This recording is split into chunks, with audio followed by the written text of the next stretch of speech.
My video essay will be about Jean Renoir. He was a prominent French director in the late 1930s. He was also known to act in his films as well.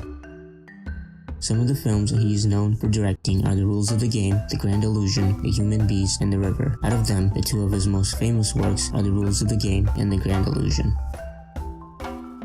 Jean Renoir was most prominently known to use deep focus cinematography in his films.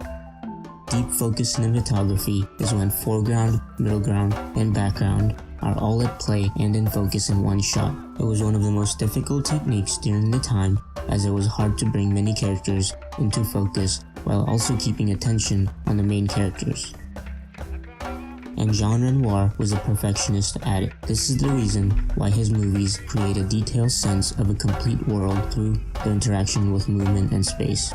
This is what separated him from other directors which came before and after him. He accomplished the feat of moving the characters within the space by using all three elements of deep focus cinematography: foreground, middle ground, and background.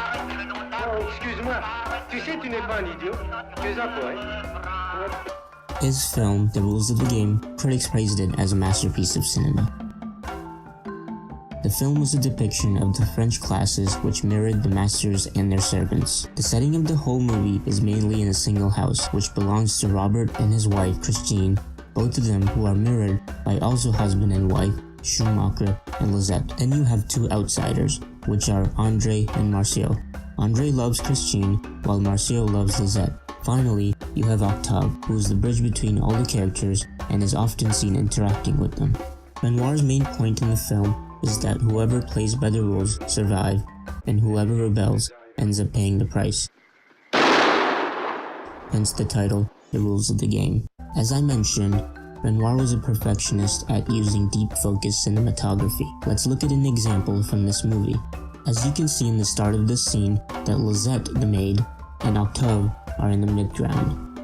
As they're talking, the servant steps into the mid-ground, and you can see the butler through the mirror. Now as the door opens, the husband, Robert, is seen in the background. Notice how Renoir is occupying all of the space through the movement of the characters. As soon as Robert starts walking out, so does Octave and Lisette moving into the foreground, with the servant remaining in the mid-ground. As all three of them are in the foreground, the husband is in the mid-ground, while the butler is now in the background. As Lisette walks out, Octave and Robert come forth. Then the servant and the butler retrace the steps where they came from. As it can be noticed, everything is planned to keep the viewer's eyes moving. Moving on to his next critically acclaimed film, The Grand Illusion. This is about French soldiers who serve in German war camps. Eventually, they end up escaping and crossing the border to Switzerland.